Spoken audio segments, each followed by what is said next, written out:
Hi, welcome back to our Inspiraline classroom. My name is Jade, and today we are going to study passive voice in Cantonese. In order to study the passive voice in Cantonese, let's see what is the difference between an active voice and a passive voice. So active voice is more direct. The subject is something or it does the action of the verb in the sentence.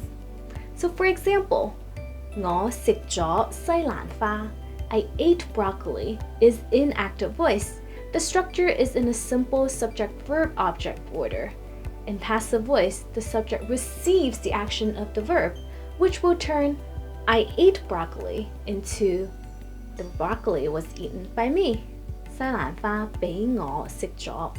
Since we talked about the SVO, subject-verb-object structure earlier, you generally want to place the verb phrase at the end of a simple Chinese statement. 西蘭花 is the subject, and it immediately follows by 我, who is the performer of the action. And then you place the verb phrase at the end, which is 食咗. To list more examples, let's take a look at 小強俾老闆炒咗. Guess who is the subject, performer of action, and verb phrase? You got it! 小強 is the subject, 老闆 is the performer of action, and 炒咗 is the verb phrase. It literally translates to 小強 by the boss being fired, which is he was fired by the boss. And take note that 炒 here isn't to stir fry, but to fire an employee. The whole phrase of firing someone is 炒魷魚, which is to stir-fry squid. You might question now then, how do you order a stir-fried squid at a restaurant? That is totally context-based, so it would be okay to say 我想要一碟炒魷魚. I would like a plate of stir-fried squid. Or to be even safer, you can say 炒魷魚絲, stir-fried shredded squid, to avoid being misunderstood. Just for reference, there are more terms like this, such as being demoted, 燉冬菇, which is literally stewed shiitake mushroom. Okay, now you might have more grammatical questions like, what about in situations where the performer of action is not known? So let's say the cauliflowers were stolen. I don't know who stole it, and therefore I don't know who was the performer of action. It would be okay to say this in Mandarin and to skip the performer of action because it allows short passive voice. However, in Cantonese, only long passive voice is allowed. And let me explain this. This means that you have to indicate who is the performer of action. And if in this case you don't know who that is, simply use 人. Like the cauliflowers were stolen by someone.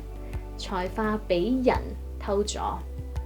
Now let's study this story written mostly in passive voice. 小強係 JJ 超市嘅經理。琴晚超市道門俾人開咗. Now you can underline 門 would be the subject and 俾人, so 人 would be the performer of action, and 開咗 is the verb phrase. 白菜俾人偷咗. So 白菜 would be the subject. 人 would be the performer of action, or we don't know who that is, but we simply put 人 there. And 偷咗 would be the verb phrase. 菜花俾人食晒. So cauliflowers. 菜花 is the subject, and again 俾人, so someone would be the performer of action, and 食晒 is the verb phrase. 小強俾老闆炒咗. 佢好唔開心，覺得自己俾人蝦. So this is a slightly longer sentence.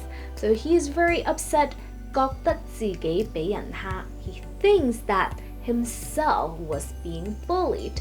So 自己 here would be 小強, which is the subject. And 俾人, the performer of action is 人, someone. And bullied, 蝦 is the verb phrase. And since he doesn't want to explicitly say that he was bullied by the boss, he simply puts 俾人下 bullied by someone. 佢俾朋友說服咗東家唔打西家. So now he was convinced by his friend. So Xiu Kang continues to be the subject here. And 俾朋友, so 朋友 would be the performer of action. And 說服咗 would be the verb phrase. 東家唔打西家 means when your service isn't appreciated at one company, there are always more companies out there. Now let's take a look at a more practical example to us today. 因為疫情，好多人俾老闆炒咗. Usually in Chinese, we refer to the pandemic as 疫情, which literally means epidemic situation. 好多人俾老闆炒咗. Many people were fired. 好多人, the subject, and 炒咗 is the verb phrase, and 老闆 would be, well, fired by whom, right? So fired by the boss. So boss was the performer of action. 佢哋俾業主趕出街. So these people who got fired continue to be our subject. 佢哋, they are the subject. Well, they were evicted. By whom, right? And by the landlord. By 業主 is the performer of action. 如果你有能力，可以通過慈善組織幫助佢哋. So you have the ability, you can help them through some charity organizations.